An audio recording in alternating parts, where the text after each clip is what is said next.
talking like we're all live and shit. Oh, that was hilarious. I hit the live button this time though. We're live. I see it. So, I see it. Yes. Yeah. So hi guys, it's Wednesday. Happy Wednesday. Happy Wednesday. It is Wednesday. It's actually Wednesday today. So yay. I know what day we're on. That's a good thing. I can see that. So that's awesome. Just upping my windows so I can see all of it. Yes, I can see everything that's going on here. Yes, everything looks great. Beautiful. Okay. So, hey, Angie, what's up? Since the 24 hours I talked to you.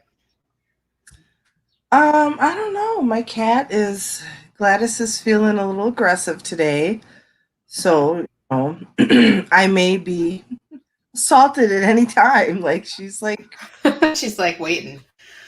I'm coming for you. Yeah, she's like really aggressive today.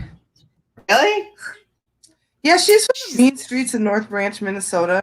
So, she's from the streets. So she ain't no joke. She doesn't like other. Apparently. Huh? When I point at her like this, that's what triggers her. So I suppose I shouldn't do that. Yeah, keep poking her. It's really See what funny, happens. She's like looking at me like she's gonna. like sometimes she'll like lick me, and I wonder if it's like for test. She's like buck around and find out. Yeah, that's my baby. So I was thinking today. I had an interesting thought today. As I was listening to yesterday's show, I was laughing because it was funny. I mean, like, I think I'm funny, so I don't care. Like, I think I'm funny, but whatever. So if those of you who don't know, I do 2 podcasts on Twitch. I do this podcast on Mondays and Wednesdays, and then on Sundays I do one in the morning at noon with another wonderful person named Corinna, and we talk about, it's called Iron Girls, and we talk about fitness. So we were supposed to talk about fitness and like health and strength training, and that was supposed to be my podcast with all the factual information. And this one was supposed to be my like feelings, and this one is now the one that I bring all the factual information is on, and the other one is all about feelings, which is fine. Like, it doesn't bother me. It's just because circumstances have changed for Corinna, so we just kind of changed the topic of it. So we're not so we're talking about like anything basically. So right. So yeah, so I was just laughing at that. I'm like, yeah, this just is turning out interesting. But I guess there's a lot of feelings here too. I think I don't really hold my opinion, but I thought it was funny that the sell on the other one was supposed to be, we're bringing you factual information about not feelings. And we're like, oopsie.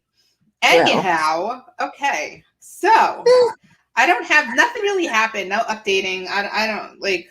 No updates, nothing major, nothing. I did come across an article that I'll be on Monday that kind of is a more recent study of something we talked about last week. I just didn't feel like talking about that today. It was about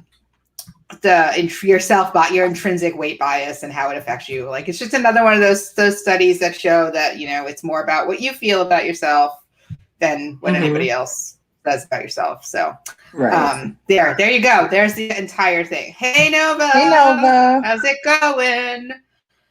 So today we're going to talk about, today's L is for labor, and not the labor of a child, which we may talk about at some point. How the thumbnail changed.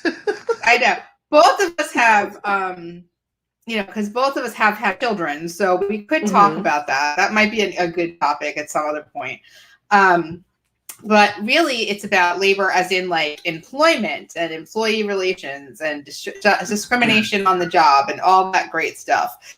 I mentioned yesterday that there's studies that do show statistically that women obviously make less money in the workplace, are disadvantaged in terms of getting promotions and things like that. But then there's also data that shows that based on your appearance, you also are more likely to face discrimination for promotion, for jobs, for salary increases, for actually being hired, and that is something that I think we don't think about. And I had gotten a couple of articles for this that had really good studies that kind of basically said that, I sent them to you. They were all studies. Right. These were abstract articles of studies where they actually carried out, research. And a lot of it was, I'm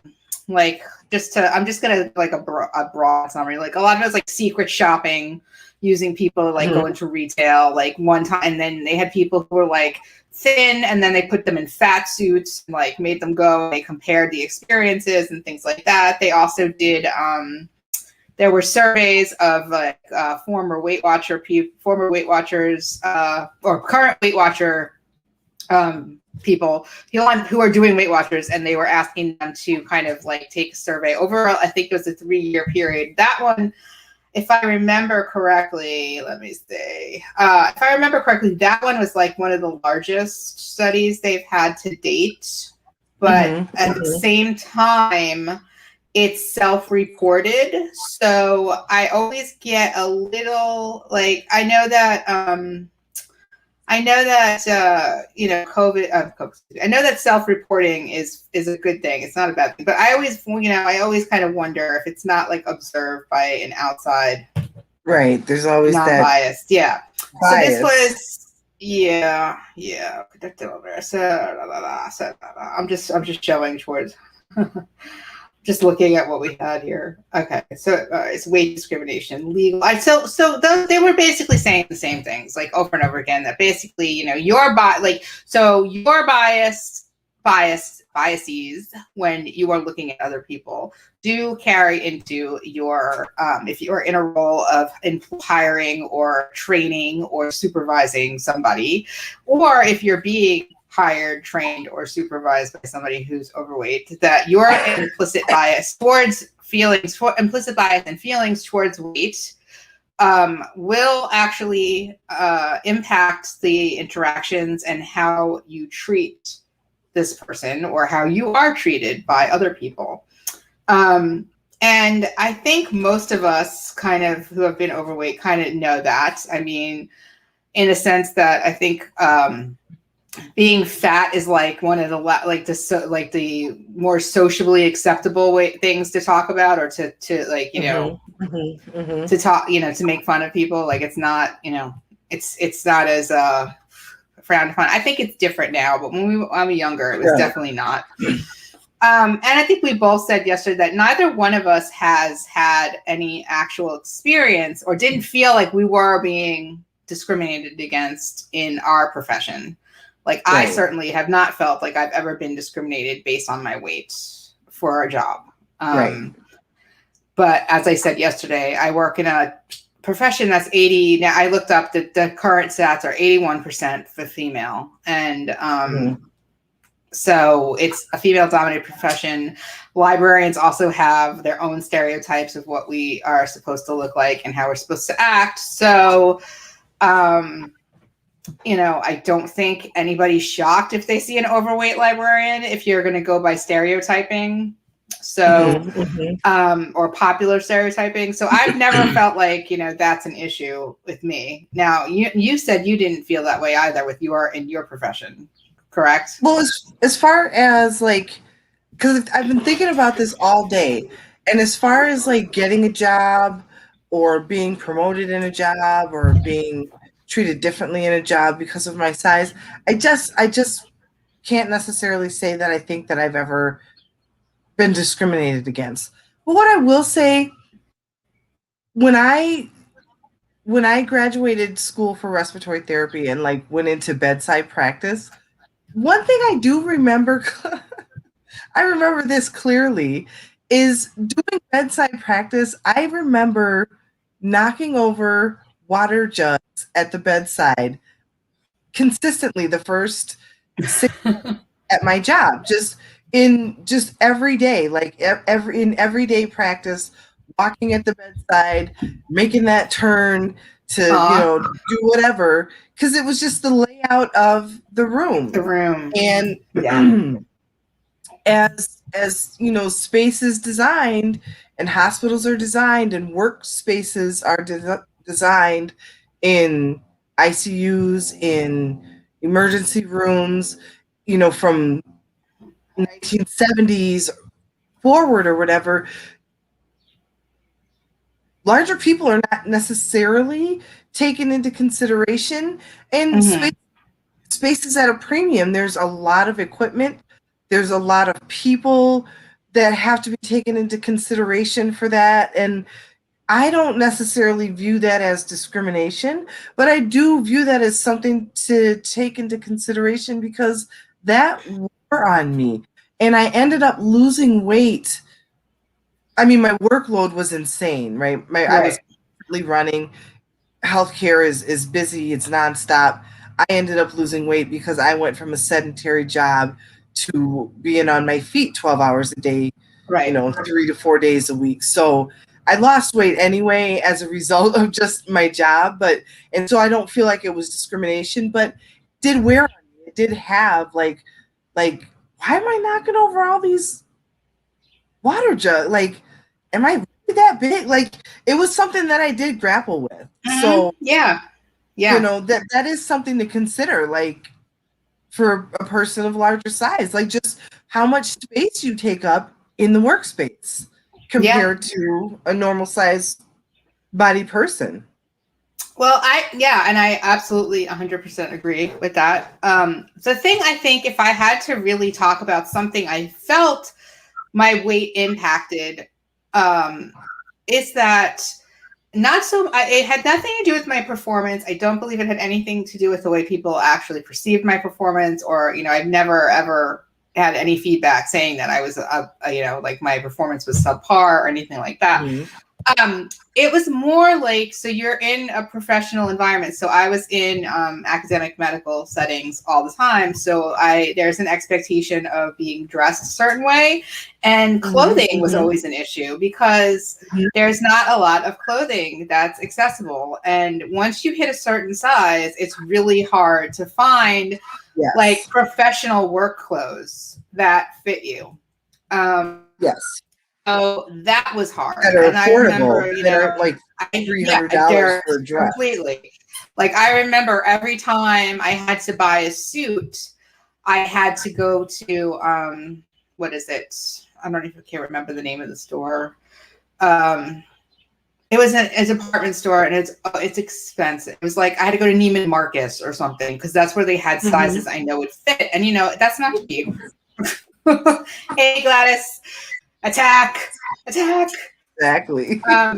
Yeah. So, it was, I mean, so I would go to Lord & Taylor or Neiman Marcus. I had to go to these like higher end department stores, because they had sizing that would, for professional clothing that I knew would fit, but it would cost like a ridiculous amount of money. And so that was always kind of an issue. And I mean, it's still an issue. Like, clothing for fat people is always an issue. And I distinctly remember going into stores that, like, so I don't see, if you're younger than us, you probably don't realize that there used to be like 2 stores we could shop at, like not, the department stores, different shops in the malls, like all these places online. They didn't have any of that. And if they did have it, they did not have extended sizing. So you had to go to a store specifically for fat people, right? So you had to go like Lane Bryant or Women Within or Dress Bar, like some of these places, or you had to go to a department store. Yeah. And you had to look like you were 90 years old. Right, because the clothing were like 3 wears, and then they were trash. Right, and they were expensive. Not well made, and they were dated. They did not have. So if you were like a teenager, you were fucked. It's not like now where you can get almost anything. Everyone has extended sizing. Like, the options are so much better, and it's so much more affordable now. So so that was a real obstacle. And I can remember being at like functions and feeling like I'm not as, knowing I'm dressed well, but not dressed as well as other people or as well as I would like to be because of that. And that was something that as I lost weight, but still kind of, I moved from like being morbidly obese to obese. I kind of always kept in the back of my head, because when I was working in North Carolina, I was constantly being told by people how nice, how well dressed I was, because they felt like I overdressed for my job.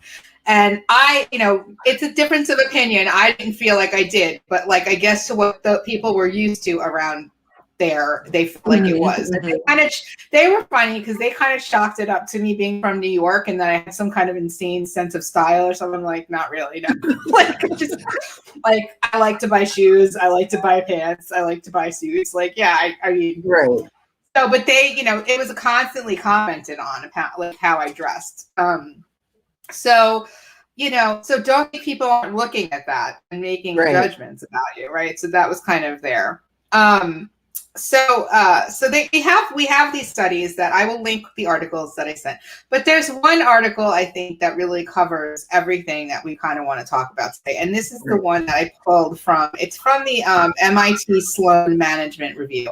So I couldn't finish the whole article because it made me have to sign up. It did? Oh, really? Okay, because I have the whole article, so we can read. We can read. Oh, maybe it's not that one. Hold on. No, this is the one I read, but I was able to read the whole thing. Why? I was able to read the whole thing there. Oh, let me log in as a. All right. Anyway, Scott, if you're watching this, can you bring my laptop upstairs really quickly? Please. Please. Okay. So just so we know what this is, the MIT Sloan Management Review is the actual journal that's published by the MIT Sloan School of Management. So this is a peer-reviewed journal. It is an academic peer-reviewed journal. So it's not some crazy ass website that is doing this. But I have part of it. I have the whole article. So it's okay. Let's just start with this because I think this article just covers everything. The opportunity costs of weight bias at work. And this is from October of 2020. Thank you. Thank you. So, hopefully it's still open, but we'll see. Hold on. La la la la. I always say every Sunday when we're doing our show on Sundays, I'm always like, I can't believe how much technology I have to have in front of me to look at this stuff. It's like so weird. Okay, let's see. Hold on. Okay, why? I guess, did I time out? Okay, hold on. I am going to sign up for this because this is like, this is a real, I'm so sorry, guys. I didn't know I had to do this because I had the article for free. Become a site member and I will get 5 free articles a year, which I'll probably never read beyond this one, but we'll never know. Yeah, right. I mean, like, seriously. So I always say that, I'm always telling Karina, I'm like, why do we have to have like 27 devices in front of us to do this? Because we always have to have like, we have to do 2-factor authentication, all this stuff. So it's lots of fun. Okay, I don't want that. So much fun. So much fun. Okay, it's moving. Okay, sign into your account. That's great. Okay, close. I am so happy that we got the new fiber because I'd be like pissed off if I had to sit here and do this on my old one. Okay, so can I? What'd you say? Yeah, right. I wouldn't be doing that. I would not be doing that. You're right. Okay, so come on, archive. Where are you? Search. Let's do this. What is this called? Opportunity costs. Have weight bias. Okay, here we go. All right, so hopefully I can get the whole article now because this was actually very good. All right, so this is from October of 2020. All right, got the whole article. Here we go. Okay. All right, so let's just do this. The latest statistics from the CDC indicate that 70% of adults in the US are overweight and 40% of those individuals are obese. So there we go. It's probably based on BMI. They're probably looking at BMI for that classification. Despite these high numbers, there's a pervasive culture of weight stigma. The ubiquity of fat jokes, fat shaming, and general anti-fat attitudes reveal that being heavy is one of the most stigmatized characteristics in modern day society. Now, I'm going to say this. I'm going to link this article. It has footnotes. It's footnoted with all the actual data and studies that they're pulling all of these, making these statements from. So it's heavily footnoted, just so you know. Furthermore, weight bias is persistent across many arenas of one's daily life, including the workplace. So this is the part that now, when as soon as this started in this article, I got really, this is where it sucked me in, because I was like, okay, this is going to be good, because they're really going to do this. They're going to do justice to this, right? Many people believe that body weight is controllable, or that people could manage and maintain healthy weight if they just exercised more and ate less. Being heavy, then, is often considered a personal failure and attributed to a lack of willpower. That's absolutely how I think people feel. I absolutely think that. Research shows that this perspective is inaccurate and misguided, which we do know because we've talked about that. Genetic and health factors unrelated to willpower, such as thyroid conditions, can play a significant role in determining one's size. Yet advertised commercial diet and weight loss plans, exercise equipment, gym memberships, and testimonials on social media all continue to perpetuate the idea that weight is easily controllable, thereby contributing to the weight stigma. So that's basically what we talked about the other day with that internalized stigma, that bias that you have, that basically we were told that no matter what we do, whether we talk to ourselves badly or we're paying attention to the world, we still take it in and feel that. So indeed, the weight loss diet control industry is an expansive market in the US with a net worth of over $70 billion.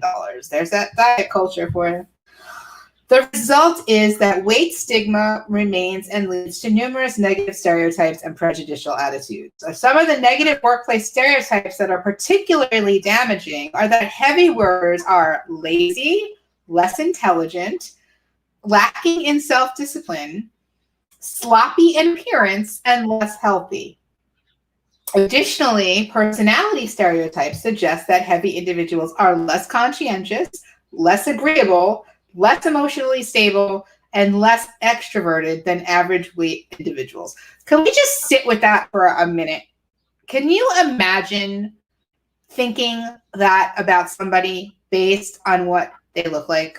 Because those are some heavy personality and physical characteristics that I've never looked at somebody and thought, oh my God, they must be like totally emotionally unstable because they are like 25 pounds overweight. But I really wonder, I wonder about the footnote, the Emily Baker sassy footnote. I see a footnote, I think that. Because I wonder, like, I would love to see the footnote and wonder if there's a weight cutoff. Because I feel like I make more assumptions about, and I'm guilty of this. I'll keep this focused on myself. I make more assumptions about people the bigger they are. Do you? I do. I would make more assumptions about somebody who is 150 pounds overweight versus somebody who is 25 pounds overweight, because it's easier to see. It's easier to see somebody who's 150 pounds overweight. I would assume a lot of things. I would assume a lot of things about their struggle that I have no idea what they are. I mean, I could see somebody who appears to be 100 pounds overweight and think that they're not doing anything, and they may have been 250 pounds overweight 4 years ago, and I don't know that, So I just wonder, because I think that, I don't know, I think that it's easier to make assumptions about people when their struggle is more visible. And I think Yes. it's, not to say that nobody makes assumptions about people who have 20 or 30 pounds to lose versus people who have, but I think seeing somebody with a beer gut is a little less jarring on the eyes than seeing somebody walking around with the skin hanging over their ankles and breathing heavily as they sit down because they just got up and went to the bathroom and they're wheezing as they sit back down. Right. Like, Yeah. Okay. Somebody's going to make a lot of assumptions. Yes. Okay. So you said you wanted to know about the footnote. So that was extracted from an article called "Investigating the Validity of Stereotypes About Overweight Employees: The Relationship Between Body Weight and Normal Personality Traits." And this is from May of 2008, and it says, I'll read the little, it's a very small, short paragraph. Research indicates that overweight job applicants and employees are stereotypically viewed as being less conscientious, less agreeable, less emotionally stable, and less extroverted than their normal weight counterparts. Together, 2 reported studies investigate the validity of those stereotypes by examining the relationship between body weight and 4 relevant personality traits: conscientiousness, agreeableness, emotional stability, and extroversion. Using 3 measures of body weight. So they used BMI, self-reported height and weight, and BMI based on clinically assessed height. All right, so BMI based on self-reported height and weight. So what I think BMI based on clinically assessed height and weight, and then a percentage of body fat, right? So in a diverse group of 3,496 adults from the U.S., there are substantial convergence between the 2 studies, with findings tending to refute commonly held stereotypes about the personality traits of overweight employees, because that is bullshit. Because we're not Right. that. Like, I'm sorry. Okay, so that's where that came from, just so you know. That's Okay. fascinating. So it is fascinating. I love that we come with facts about our feelings. Like, right? We're crazy. None of this is crazy. Like, I say this every week. We're not, well, I don't say it every week, but we really should. We're not experts. We're just people who are on our own journeys, like finding out about ourselves and our weight and whatever. But we're not crazy. And if any of this resonates with you, there's a reason for it. Like, you're not crazy either. There's a reason why you feel the way you feel. And it's real. It is this real. Stuff is not a choice. This stuff is not a choice. And that was actually published in the journal Group and Organizational Management, which is another peer-reviewed business journal. So just so you know. Okay, so, and then the part that follows up. So they follow it up by saying, although research fails to provide practical support for a relationship between weight and many of these stereotypical traits. So, like we just found out, there's no correlation. The stereotypes still lead to biased behavior in the form of workplace discrimination. So research based on survey data from the National Survey of Midlife Development in the US found that in a sample size of 2,800 adults, heavy individuals reported being more likely to perceive weight-based discrimination than people who were of average weight. These self-reported perceptions of bias are confirmed by additional data, including our own research. So their work reveals consistent evidence that heavy versus thinner job applicants are more likely to experience subtle forms of discrimination when seeking employment. In our study, research assistants ranging from thin to medium size applied for jobs in person at retail stores. In half of the store interactions, they appeared to be obese. They wore fat suits, just so you know. These job applicants observed more discrimination when they were wearing the suits than when they were not, which was confirmed by additional undercover research assistants who observed the in-store reactions. This discrimination took the form of subtle interpersonal behaviors such as less nodding and smiling, more interpersonal distance, and shorter interactions. This same pattern of bias emerged in another study, which found that even implicit negative attitudes about weight can lead to weight discrimination. findings showed that hiring managers with stronger negative implicit attitudes about weight were less likely than those with weaker implicit attitudes to invite an obese job applicant for an interview. So yeah, that's I mean, like, it's interesting that it would, I just can't imagine somebody not wanting to stand close to me because I'm fat. But it happens, I guess. Wow.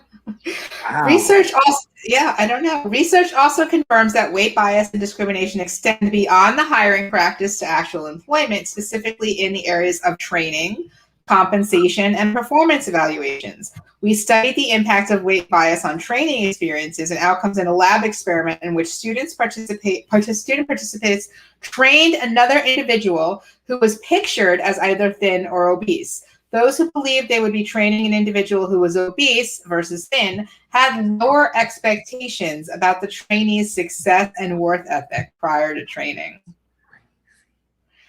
I don't know. It doesn't register on me. Like, it really doesn't register. Like, unless somebody comes in and it's obvious that they have some kind of head injury that might keep them from having, like, thinking straight, I would never, ever assume that somebody, I don't know until I interact with you. Like, I feel like a pain right here in my head, like a sharp pain right here. I'm literally trying to think back because I'm trying to think. I'm like running through my mental Rolodex. Like, am I just oblivious? Because I could be oblivious. Like, I could be taking these things in and just like filing them away as how people are and not realizing that this has been happening to me my whole life and not knowing it. Like, I can't think of anything. I gotta be honest. I can't think of anything.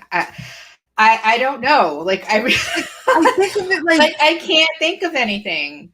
I don't want to. I know people are that terrible. I know people are that terrible. I know people are that terrible. Like, I know people can be that shallow, and I know that. But I just like, wow. That's a lot. Yeah, it is a lot. It's quite a lot, actually. In another example, an analysis of longitudinal archival data showed that weight can negatively impact salary. A study of over 7,000 participants across a 25-year span showed that for women, gaining weight is significantly related to lower wages. For men, weight gain did not negatively affect their salary, of course, until they were formally obese. What the fuck that means, I don't know, because if you're basing this on what you see, so I guess in these people's brains, they actually have like the BMI scale, and they're like magically able to assess what size a person is and how much they weigh, and they could say, okay, they went from just overweight to now they're in the obese category. Like, highlighting the especially pernicious effects of weight for women, a group already disadvantaged in the workplace. Yes, great. Okay. This was an interesting paragraph. Additionally, our research shows that weight bias and discrimination can negatively affect the performance evaluations of leaders in top management roles. Our analysis of 360-degree survey data paired with objective medical measurements for over 750 senior executives found that increased size measured using both BMI and waist circumference was negatively related to evaluations of both task and interpersonal performance. This means that the supervisors, subordinates, and peers of senior executives rated heavy leaders more negatively than thin leaders. It is clear that even CEOs, senior vice presidents, and board members are susceptible to the effects of weight bias and discrimination. Now, so is this a cause or a correlation, though? Like, I don't know, because are we seriously like saying that these people are saying like this CEO's a fat ass and I don't like him? Like, because I think that's got to be very careful. Like, I get it. Like I see where they're going, but that's a big statement right there. When I worked in North Carolina, we did 360 evaluations. So I got evaluated. I think it was twice a year. If it wasn't twice a year, it was at least once a year. Mm-hmm. And I did it for my boss, and then my staff did it for me, and my boss did one for me. So it's, so you're getting it from all angles. And if my memory is serving me correctly, there are canned questions that have like a, strongly agree, like, scale. Right. And then there's a lot of places that you can write in your opinions and free things. So that would definitely be some place to come across it. Now, if I ever got anything negative on them, I would not have attributed it to my weight. I would have probably attributed it to the 12 people I fired before them watching me fire people and, changing the way that the department was run rather than my appearance. But I don't know. I don't know. Like I couldn't tell you if it had that, if that was what it was about or not.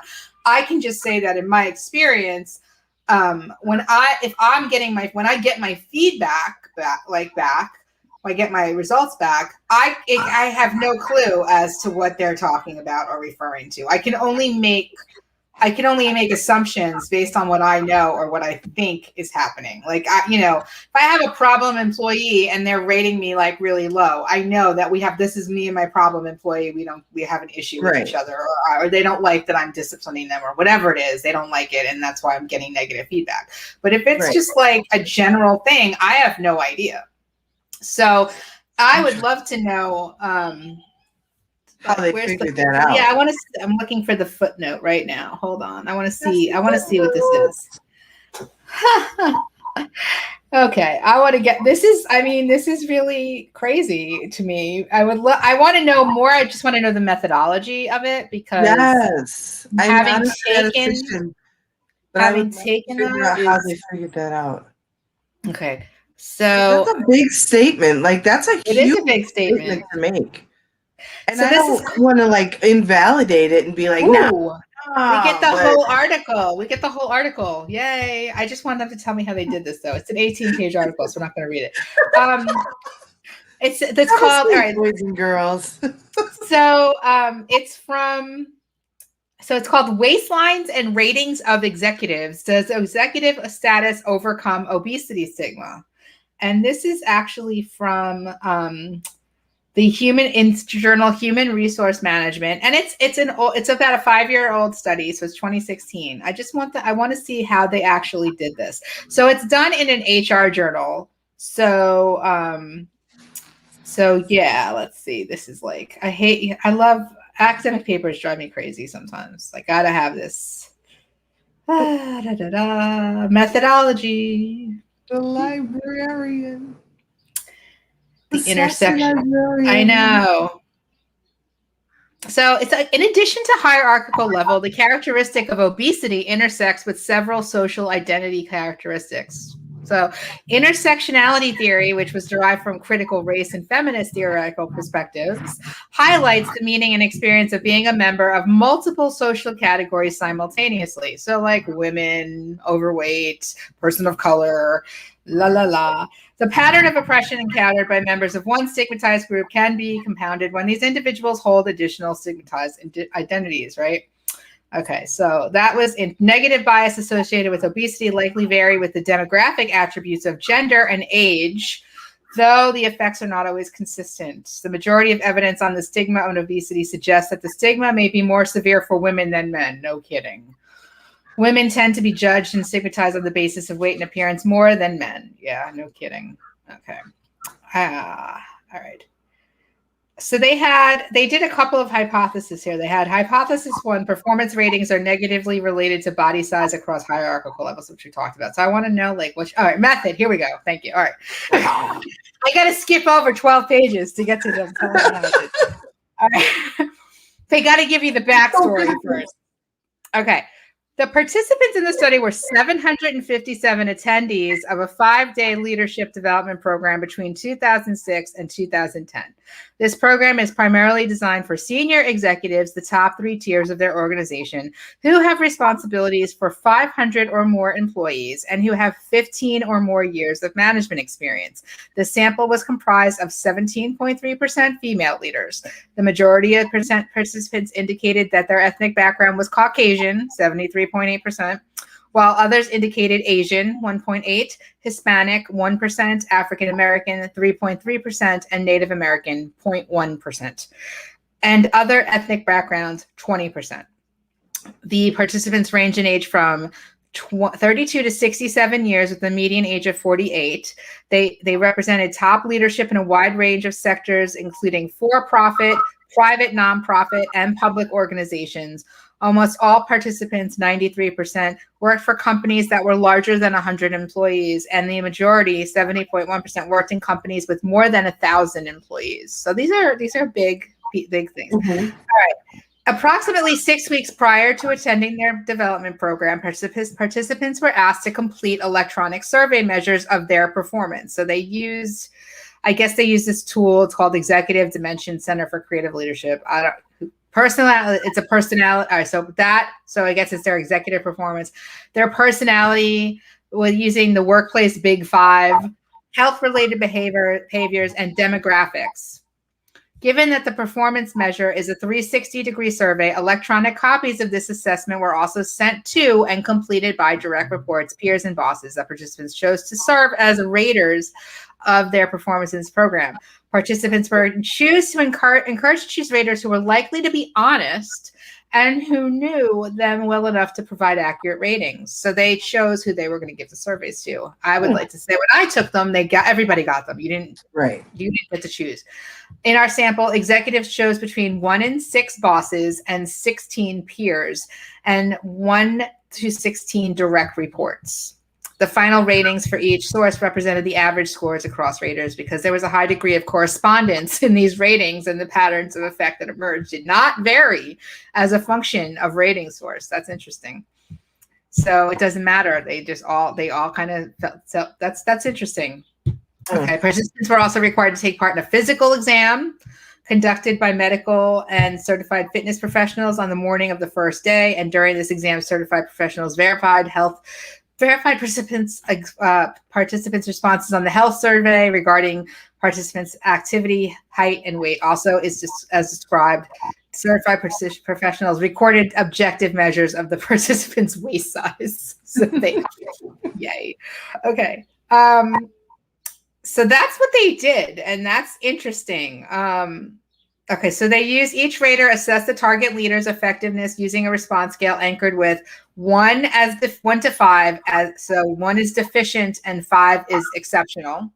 They focused on 60 of 92 questions that were designed to assess competencies based on taxonomies of leader performance. So they took a scale, they took a tool that is designed that shows like what attributes, what skills people should have in leadership positions. They made 92 questions out of them, and I guess 92 questions, and I guess 62 of them are relevant to that. And I guess the other 92 are for like demographic or control or any, other things. Right.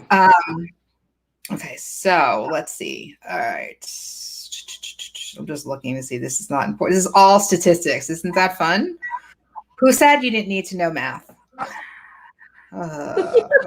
Lots of math. Okay, so they're talking about their variance. They're fine. That's it. Okay. Sorry. Okay. So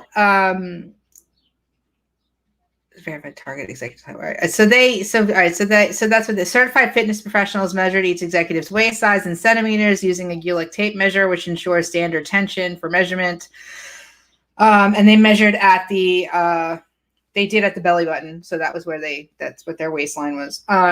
During a physical exam of all participants, a certified fitness professional verified target executive's height and weight using a standard procedure, weight in pounds. They used BMI, just so you know. Giving you the body mass index was calculated. Okay. All right. So, okay. Can we see the results now? So pretty. Okay. So this is interesting. So in the study, the median BMI was 26, suggesting that approximately half the sample would classify as being overweight, which is a BMI of over 25. And 18% of the sample had a BMI that would be considered to be obese, which is a BMI over 30. And they're just telling us that as prior research has shown, correlating the waist size matched the BMI, obviously. So to explore the relationship between body size and performance ratings, we use regression analysis. Who cares? I don't want to know math. I just want to know what you found out. Yeah, I want to know. La la la la. I want to know. Okay. Specifically, we began by controlling for gender, race, age, job level, and physical activity. Significant effects for age, ethnicity, and physical activity suggest that older leaders, white leaders, and leaders who were physically active were evaluated more positively than younger, ethnic, minority, and less physical active leaders. That's a lot of little crossovers for lots of different reasons why people are biased, right? Like that's like age discrimination, racial discrimination, and physical discrimination. Wow. Now we got everything. After controlling for these variables, BMI was negatively related to both task and interpersonal performance related ratings. In addition, waist circumference was a significant predictor of both performance over and above the effect of BMI. So they're just putting it out there. They're just saying that people with this XY waist circumference, we can predict that you're going to have a lower score. So they just said this. They said together providing support for the hypothesis, these analyses suggest that both BMI and waist circumference are inversely related to performance ratings. So if you're fat, you're going to get a lower performance rating. So that's crazy. I just want to say that they did a lot of different statistics. They really crunched these numbers. Like I'm looking at this, and I'm not a statistician by any chance, but they did several different kinds of testing for variance and to figure out to do regression. So they're looking at the numbers and making sure that this is legit. So this is really interesting. Okay, let's see. So they used organizational level. So you were either like a top of the organization, you were executive, or upper middle class was a control variable. So they wanted to directly test that hypothesis. They also the effects of organizational level as a moderator of the relationship between waist circumference and performance rates. So they also compared that to your level of achievement in your, what level you're working at in your organization. So that's, again, proof that if you're fatter, it doesn't matter where you are on the hierarchy, it's still going to be, that's crazy. Yeah. Interaction between waist circumference and organizational level. I'm sorry. Okay. It did not account for incremental variance in either. So it was kind of like a null thing. All right. So, Jesus. Okay. All right. We also consider gender and age as moderators of the waist circumference performance relationship. Oh, this is going to be great. So, age was more detrimental for females than males in the organization, as well as physical appearance. Isn't that great?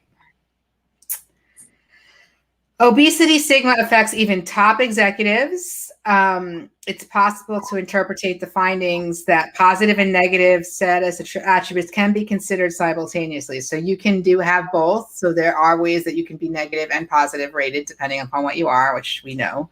Right. There's ample reason to question the extent to which laboratory research examining the effect of stereotypes on employment and evaluations would appear to have little relevance for the effect of stereotypes in real-world employment and discussion evaluation. Wow, okay. So they want more research done in real time. This is interesting. Okay, so that's where they got it from, going back to the article. So that is where that came from. That's crazy. Like, folks, we see you out here discriminating. We see you out here discriminating people. You need to assess yourself. It's like fucking intersectionality discrimination. Jesus Christ. Just all sorts of internal biases. People need to assess themselves. Right? Oh, God. See. So this is like, to just state the obvious here.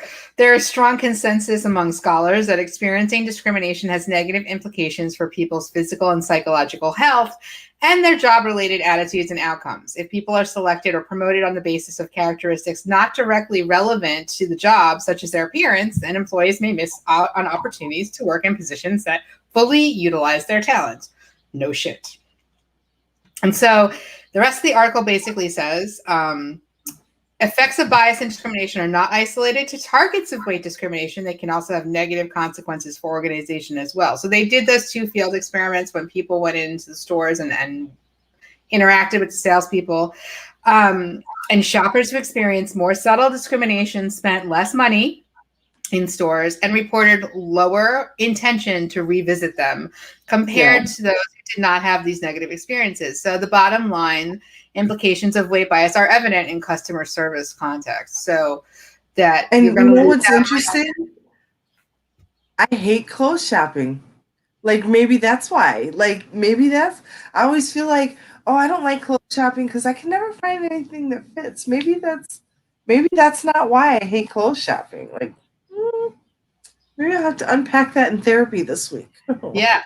Well, I mean, there's an also like, what can we do about what managers should do? And it's not very, I mean, this is where this article lacks. They're going to have to make a more compelling argument, because basically, like, you should check your management needs to check their own biases. So in other words, like, do not express any disdain towards people, overweight individual, in front of anybody or even general. Mm-hmm. And they should ensure that it's very clear that any kind of discrimination based on anything, physical, whatever, is not tolerated in that. So they need to make sure that message is being reiterated to their staff or whatever. So I think there's probably a lot more to it than that. And this is just like the tip of the iceberg cop-out, like, happy, like, way of ending that article. But it's interesting because solutions are always difficult for journalists, you know, like. Well, okay, so to bring it back to like my experience, which is definitely just my personal, not universal experience, but I mean, it gives me a lot to think about in some ways, because, like I said, I never felt that I was being judged by my supervisors or, you know, colleagues or peers because of my weight. I wonder if the largest staff I had was 35 full-time employees, and then I had like an army of students, and I don't know, and it would be interesting if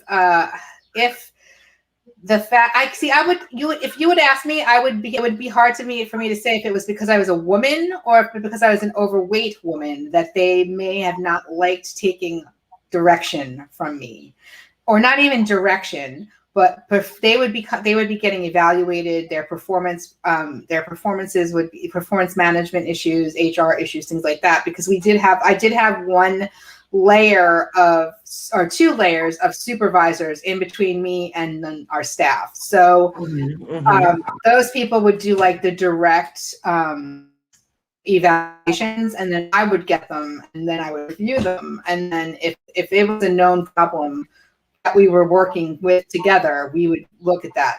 But, you know, my thing was, if I was involved in a lot of the performance management and performance development improvement stuff, And I'm just wondering if it would be interesting to know if it was like, did they not take me seriously because I was female, or because I was fat, or because a combination of both? I don't know. It's weird because, like, from my perspective, if you were to ask me, I would take me dead to right seriously, because I watched me fire like 10 people before you started. So I would have just taken me seriously, because I did what I said I was going to do every time I said I was going to do it. So it's, I don't know. Like, I really don't know. And of course, there are things like that other article said, it depends on the type of work it is too. So if it's something that requires like more physical activity, gender and weight and appearance also factors into people believing if you can do the work successfully or not. So, I don't know if it's just like I'm in a profession where, I don't think, I don't know. I never thought my job was really difficult, physically demanding that way, So it was mentally demanding, but it was not physically demanding. So I don't know. Like, it would be interesting to find out. Not that I want to go back and ask anybody. Exactly. I mean, I just, it's also like the culture, I think, of the organization and what you're walking into as well. I know for me, when I was hired into my first every management position, and then my administrator position that I was hired into, I was always hired into a situation where they were looking to me to kind of change the workflow, the organizational workflow, the actual customer service level that we were getting. They wanted to implement new things. They were looking for somebody to come in and try to change, update, modernize, be more customer focused. So, and if the staff were on board with that, and some places they were, and some places they weren't, and some places they were mixed.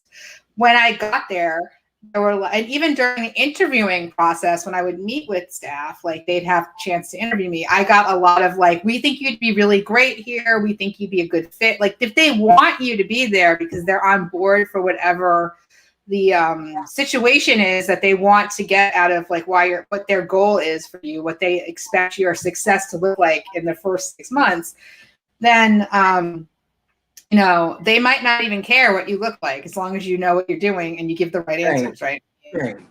So I always had a mixed bag. Like, it was either you loved hearing what I was saying because you were like, yes, please, let's do this, or you didn't like hearing what I was saying because you were like, oh shit, I'm gonna get screwed. My free ride is over.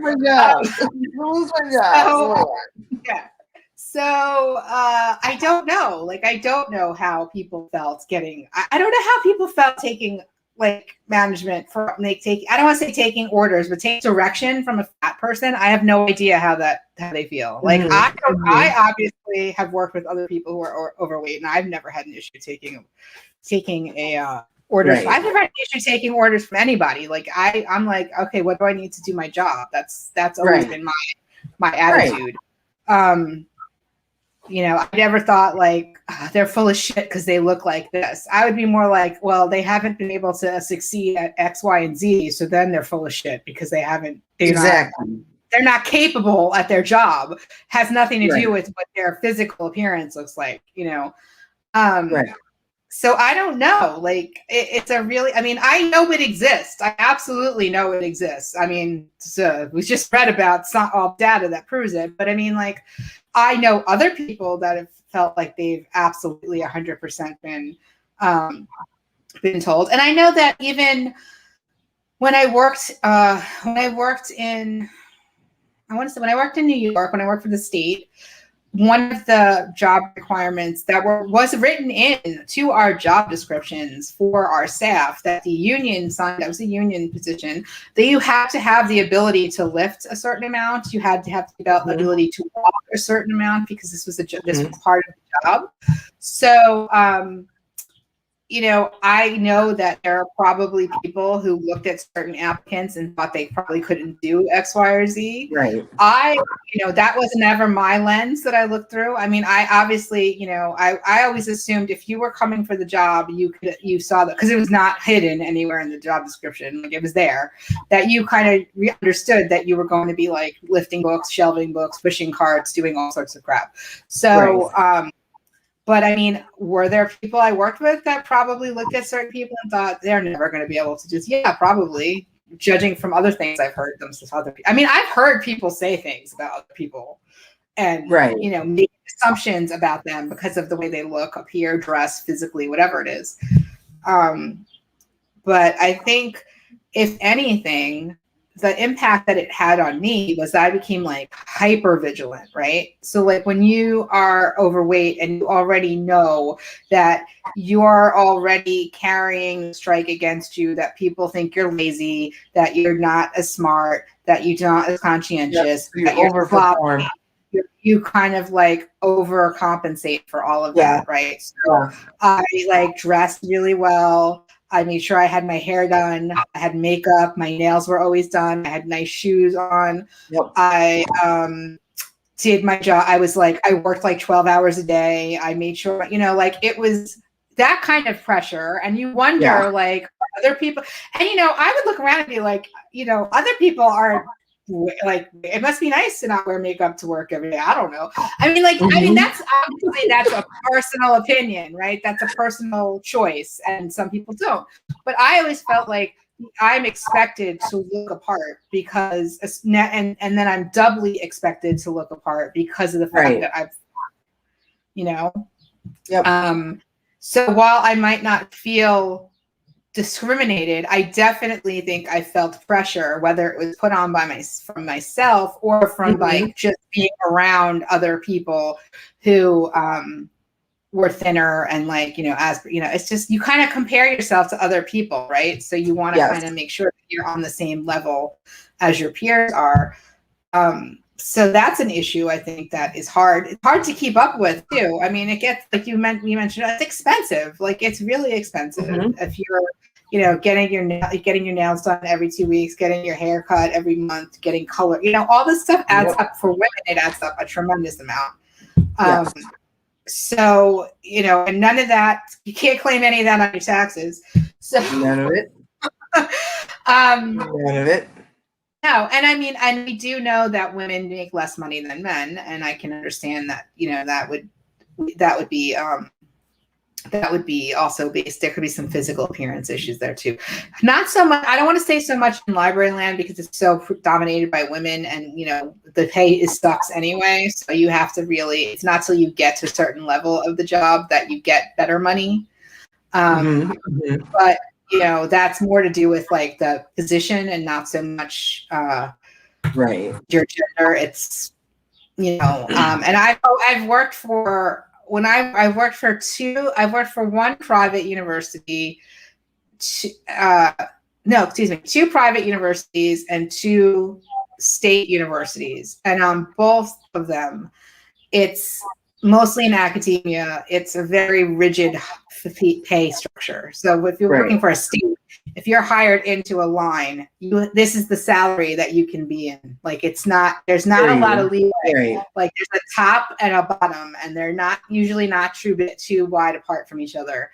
So you're not going to see a lot of discrepancy. At least I didn't see a lot of that. I did a lot of hiring. So it was like, if we like somebody, we automatically were like, we're going to offer them the top salary so that they can right. I mean, there was never any question about like discussion about that. It was like, they can do the job. We're going to offer you the most money that we can. I don't know, like, it's just, it's like academia is like a weird place to work, like there is a lot of that gender shit going on, but I think it's more on the faculty side, like on teaching faculty side, research side. Librarianship, it shows itself a little bit more in management administration. That's tends to skew a little more male than female does. But like, our hands are tied in a lot of ways with stuff that we can do and how we can, and let me just also say one thing, that in academia, in both the private and state institutions I work for, discrimination is a huge fucking deal. So if they even got wind of you even like remotely doing any kind of discrimination, whether in hiring, in like dealing with employee issues, like in general, like work environment stuff, you got yanked real quick because they don't want to be sued. And that's like the one, and it's very, I don't want to say it's easy, but there's a lot of procedure and there's a lot of steps laid out very easily for people to go and make complaints and follow through on that. So like the very real threat of being sued for discrimination is there a lot. I don't know. Like I've worked for private companies before. Like I've worked for several health insurance companies, and my feeling was always like when I made the jump from private to academic, it was crazy to me because I was like, my thing was like, why the fuck are these people still having jobs? They don't do anything. Like they're here and they don't do anything. They worked for a company that I just came from. They'd be fired by now, right? Right. There's like a general the private company, they do whatever the fuck they want, right? I mean, so it's harder to sue and it's harder to bring up any kind of lawsuits with that. Whereas in academia, it's not easy, but it's also not like, it's pretty transparent if you know where to look to get the information to how you go about doing things. And most universities and colleges are very in tune with that. And if they see any kind of complaints being filed in that way, they generally will like step in. I mean, there are always exceptions to the rule. I know there are plenty of exceptions to the rule. I've seen plenty of exceptions to the rule, but for the most part, nobody wants to get sued. Like nobody wants to get sued. Corporations, they don't give a shit. Yeah. But we still have internal bias, and that's what this is. Like that whole waistline to lower. That's like, wow. That's nothing but internal bias. That's like nothing but somebody's perception of their direct report or their CEO or whatever. Like he just appears to be less whatever because he's got a beer belly. Yeah. I mean, I know that I have what my implicit bias is towards weight. And I know that it's, it's probably more negative than positive, but I never felt that I couldn't do my job or I was perceived as not doing my job or I could not be successful in my job because of my weight. Like that never crossed my mind at all. Like it was always like, if I don't get these resources, I'm not going to be able to do my job. Or if this thing doesn't happen, I'm not going to be able to do my job. If I have to deal with this bullshit all day, I'm not going to get to deal with my job. But like, it was never me feeling less qualified or less skilled to take on what my job was able, right? So I never felt that way. Like, again, I felt more like I had to look a certain way in some ways, but that was probably also my implicit bias of playing on me. But I never felt it in the terms of like being able to be successful where I worked. And I didn't feel like I was not getting resources or help or anything I needed because I was fat. Like that thought never even crossed my mind. Like never. See, and I did. I felt like there was a point where my size made it more difficult for me to do my job because I was working, literally 36 hours, 12-hour days, 3 in a row, back to back.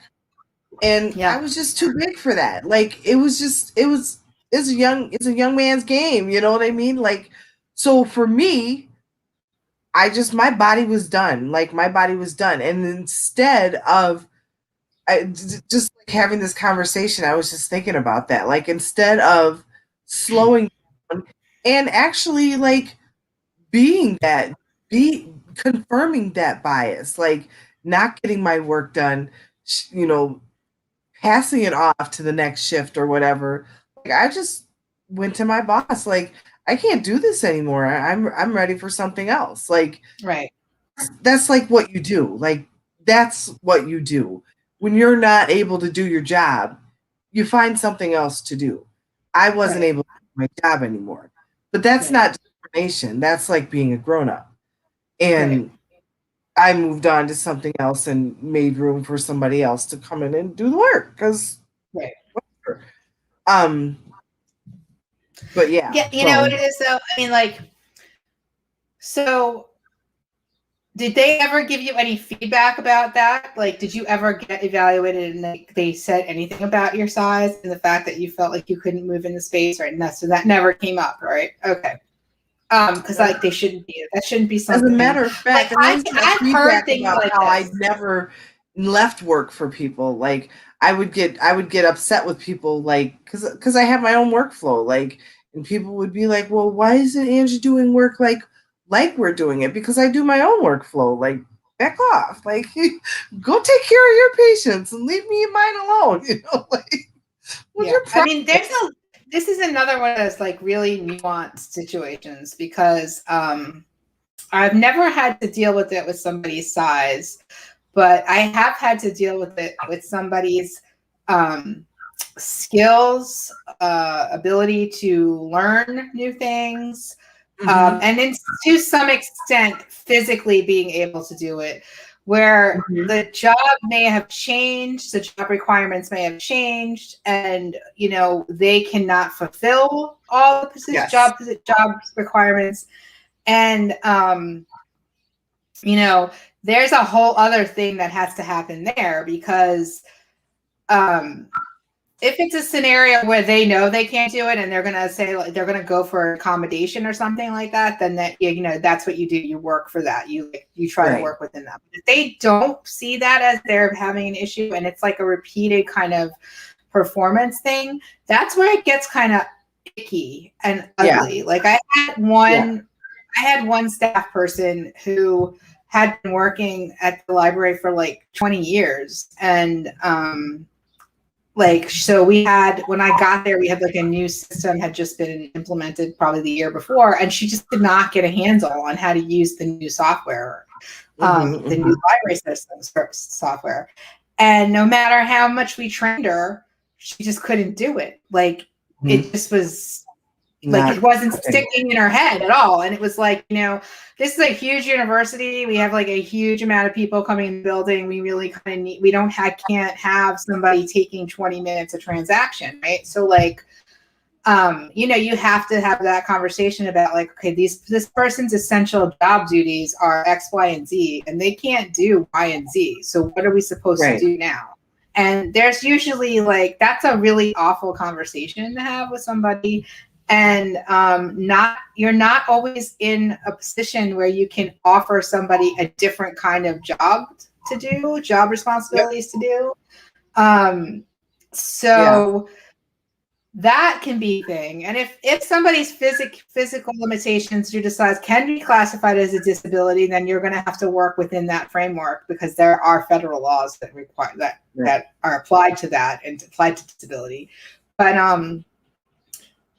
you can get into some really awful conversations about stuff that you don't want to have to think about in the ways that you're thinking about it, but I mean, that's been my experience. Like mostly it's always been with like it's a question of training or skill set or knowledge. It's never been really a physical limitation thing. It's always been like that kind of limitation. And that's an easier fix, right? Because if somebody has an issue with training, you just train them more. If somebody has an issue with like skill set, you try to teach them more.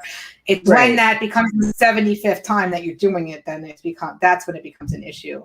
But yeah, I've never had somebody size related or physical issue come up with job limitations. It's never been anything like that, which is a good thing. But I mean, I don't know. I don't know. And I don't know what the answer is to that either, because, in my, like, again, the work environment that I came from, you are very heavily, it's beaten over your head about discrimination. Like, like what is considered discriminatory, what is not, what you can and can't do, what you can and can't say. So, it's more that like, on the side, kind of sly, kind of like, Right. passive aggressive, like Yes. discrimination. It's not so much Yeah. being discriminated, it's kind of just making those like biting comments, the things like Mm-hmm. that. So, Right. I don't know. I I don't know. mean, I think it goes back to L is for language, right? I think these biases come from how we view ourselves, and yeah. being fat it's a moral failing, and can I imagine myself being this way? And if I'm this way, then I'm a failure. So they must be a failure. And, so I guess it starts with like, I don't know, like somehow it's got to start with like taking that away. Like whoever you are, however you look, it's not a moral failing. Like Right. first, foremost, like, whatever, but I don't It's have the also a perception issue as well, because like if I could only tell you how many conversations I've had with staff where I've had to have this like, you're saying this thing and everybody over here is perceiving it like this, and Mm-hmm. you think we're taking it the way you are saying it, but that's not how Right. you sound because of the words you choose to use or the way you're expressing yourself, that you need to change that because it's not Right. helping. Like, and then you have to kind of, that it's on that person to kind of fix their communication style or work with you to fix their communication style, and work with other people to get them to realize that, like, if you believe I'm kind of saying something negatively, it's not my intention, but I can understand why I'm perceived. And there are Right. how many people do not get that? I can't even begin to tell you. A lot of people really have a problem understanding that there are things that they say might be perceived differently by others. Right. It's so clear to them what they're saying. Why aren't you getting it the same way? And, Right. that's an issue that can be a factor in it too, because it's like how we talked about language. Like, I don't have a problem with the word fat. Someone else might think it's the worst word they've ever heard. And if I throw that around, even if I'm not talking to them, but I'm talking near them, they might consider that being like, I don't want to say hostile work environment, but it makes them uncomfortable, right? Yeah. So, yeah. I mean, that's something that comes up in a workplace environments. It's not just like the hiring, it's also what goes on when in the actual like spaces, the organizational culture, the work culture. So there's so much to it that can be at play. So it's a really hard thing to overcome. I mean, again, I think that we see a prevalence of it because I think it's so like on the list of things that you can discriminate against. I think weight is probably like down here as like, oh, we really need to deal with that because we have all these other things up. This list is there's so many other important things. Plus, it's like, again, the attitude of like, well, you can control your weight, it's your own fault. And also like people just thinking, what the hell, who cares if I said something about her weight or not? What the hell does that matter? Like, I just think people don't think it's a huge issue. So they don't think of it like I'm creating a hostile work environment when I'm behaving like this. Right. That's just my opinion. Because it's hard. I don't have like, I can honestly say I have never had an issue about come up with anybody's physical appearance. Never. And I can't. I just can't. I mean, when it comes to physical appearance, like fat is not the first issue that I've ever had. So fat is like I just like feel you said, like on the discrimination scale, fat is not the first issue that I deal with. So right, exactly. My thing is like, again, going back to the beginning, I can't even imagine looking at somebody and making an assumption about their like, again, they're not going to have a lack of self-control. They're going to be emotional. Like, I can't even like, what am I look at you for like 5 minutes. Like, how am I going to guess? Like, I know it happens. I am guilty of that. The science is there, shows us. But I just don't like. I'm more apt to be like, I cannot deny that I'm guilty of that. But I made a conscious decision, like 2 years ago that whenever I see somebody who looks like, because whenever I see somebody who looks like me, I'm just gonna assume that they're on their own journey. Like that's the assumption that I make moving forward, because I used to like feel like anytime I saw a person who was my size, or slightly smaller, slightly bigger, like I wanted to run up to them and be like, you know what you can do? You can do this. Go keto and do this. And I'm like, who do I think I am? Like, what is wrong with me? Like, how dare I? Like, just because I'm trying, like, who do I think I am to say anything to anybody? Like, I would be so mad if somebody came, as a matter of fact, like when I go for my walks around my neighborhood, there will be people who will like literally come out of their house like, good for you. I'm so proud of you. I see you walking every day. I'm so proud of you. Like, who are you people? Like, I don't need cheerleaders. Like, I'm just going out for a walk, like I don't need a cheerleader to go out for a walk. Thank you. Like I'd like to meet my neighbors, but I don't need a cheerleader to go out for a walk. Thank you. Like, how dare I do that to somebody? Like, I'm just gonna zip my big fat lips and be quiet, and keep it moving. Because I was guilty of that. Like, well, academia really are like the proponents of marathon interviews. So we do these like day-long, 2-day-long, 3-day-long interviews where we got to do you got to do presentations. You got to meet with like 20 different groups of people on campus, in the office that you're working with, in the library, friends of the library, anything that has to do with the library. Everybody wants to meet a candidate. So, and we do that for a lot of reasons. Like we want to get to know the person as much as you possibly can. I mean, we know they're on their best behavior. We know that they're going to say certain things. Like it's a game. We get it. But like, we take them. That's why we take them out to dinner and to lunch, and we try to have these like little, we have somebody driving them everywhere. So like all these little interpersonal impersonal actions that happen, we can see and we can get a feel for a person, right? And I mean, there's always this thing about fit, organizational fits, right?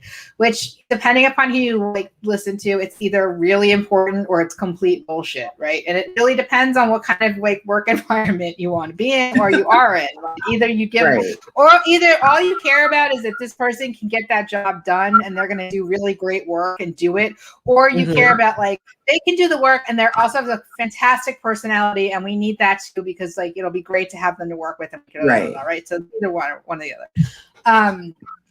I think there's a middle ground, but I've definitely interviewed people that I mean, I can definitely say that I've had interviews with people who seemed very great, very good on paper, and then when we got them in, it was like a whole different story. And and like in one instance that I can think of, I was looking for to hire my assistant department head, and there was like my number two person, like, or my person right underneath me. And, people looked great on paper, and then they come in and their personality so introverted, and and talking to them was like pulling teeth. And it's like, you can't have that because it's not the job. The job is not like that. Like, very you can tell that they're very non-confrontational, because we would grill them. Like, I'm not going to sit here and be like, we threw softball. Like we would ask them about very specific, things, and put them in, ask them about scenarios and things, because we want to know how you handle issues and stress and like, your job and being pulled in 17 directions. So and that's a very specific personality type to do that, because you have to be somebody who thrives in chaos, and you have to be somebody who's not afraid of confrontation, which unfortunately is rampant in librarianship. There's so much fear of confrontation in this profession. It's unbelievable, which is why it's the way it is in many ways. Yeah, like, I've had that experience where I've spent 3 days with somebody and been like, yeah, no, they're not going to work out here because There's, because it's like their personality or their style's not going to be there. What? They don't talk. They just. Well, I mean, yeah, I had somebody like that. I had somebody who I couldn't even hear them speaking because they were speaking so low and so mumble. And I'm like, I'm 2 feet away from you. Dude, I worked with a doctor like that. He was terrifying. He gave me PTSD. He made me cry. Because he was quiet? He was terrifying. Oh, okay. I'm not terrifying. I don't think I was terrifying. I mean, I was very nice to everybody, but I was like, I was like, I have a job to do here. I need you guys to do your job so I can do my job. And, when I walked in and nobody was doing their jobs, that's all. And you did your job. Yeah. So, and that was I've had my share. Like, I mean, I've had that kind of awkward, like, oh God, I was really rooting for this person, but yeah, not after like. Ready for you. I mean, it is like, I'm telling you right now, I know people who look freaking fantastic on paper, but I know them, and I'm like, I would never hire them for anything that I wanted or any job that I had. And that's just the reality. People look really good on paper. You can look really good on paper, but yeah. But it's never been a physical thing. It's always been like their personality or their lack of skill, or they're just not confident in this area of something, and that's really key to having this be successful. So it's not been a physical thing. It's been more of like an actual like job required essential skill for a job. So whether it's something that you can learn, you can get more experience. I mean, some of it, a lot of it comes with experience. And then some people are just like, they're very good at that. Some people can jump into a management position and they thrive in it because that's their personality type is like that. But, most of the time with these, it takes time, and you want somebody who has experience and can take time doing it. So having said that, I guess I really didn't talk about what I do for a living, and it's probably good that I don't. Let's keep them guessing. Yeah. Everybody out there can just try to guess what I did. I am a medical librarian. I was an academic. You put it out there. You're a medical librarian. If you would search my name on Google, just saying, but you would have to know my maiden name to find out, to see the real good stuff.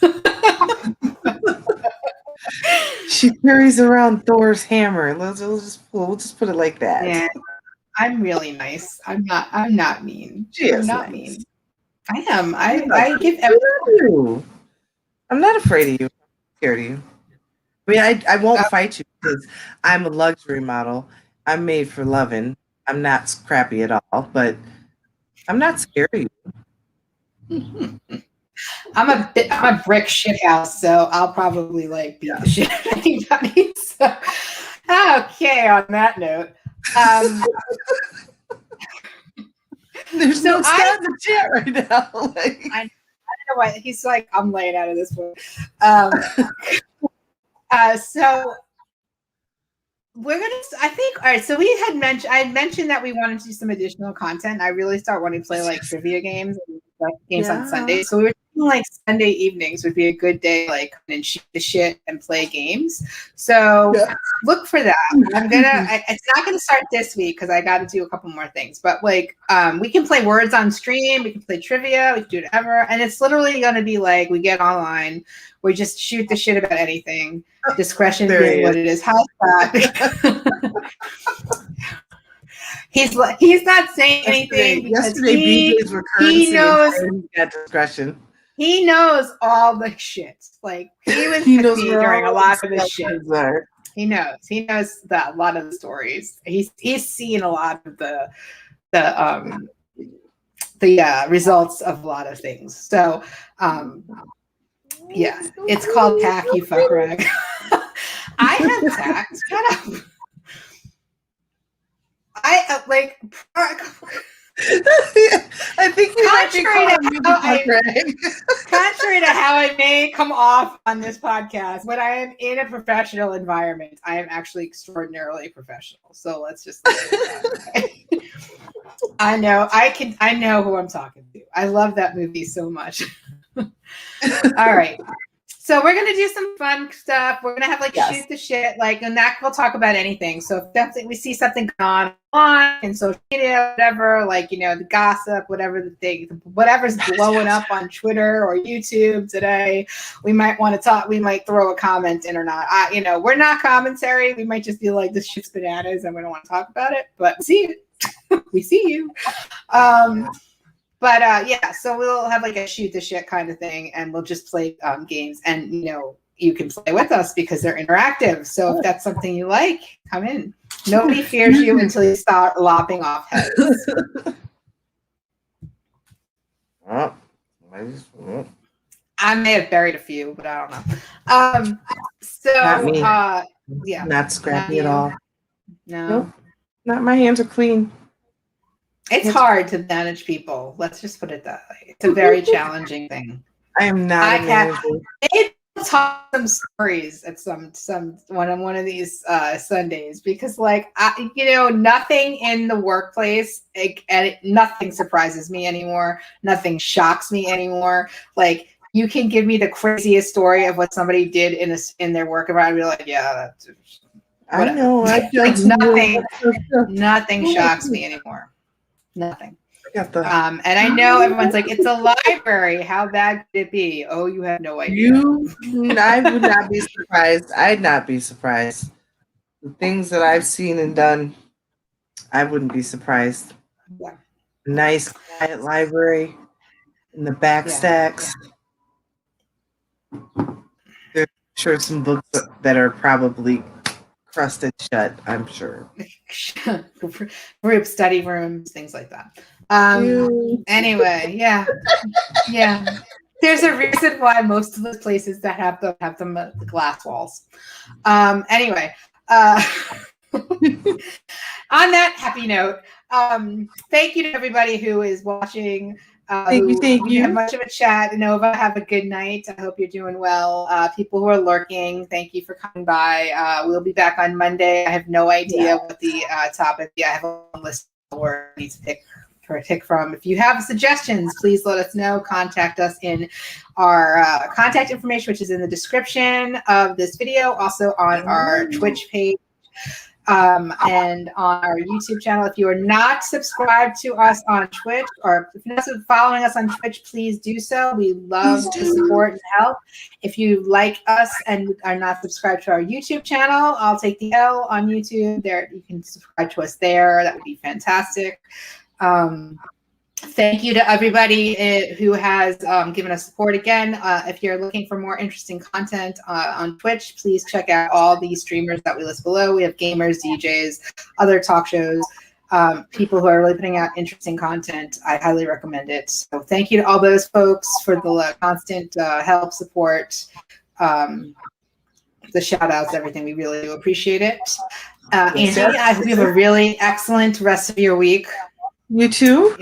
Yeah, and I'm sure I'll talk to you today. They'll be here Saturday. Oh, good. Awesome. Awesome. Rock on. Okay. Yeah. So I will talk to you, I'm sure, later. But have a good night. And everybody out there, enjoy the rest of your week. Have an excellent weekend. And we will be back with talking to you on Monday. Have a good one, guys. Yes. Bye.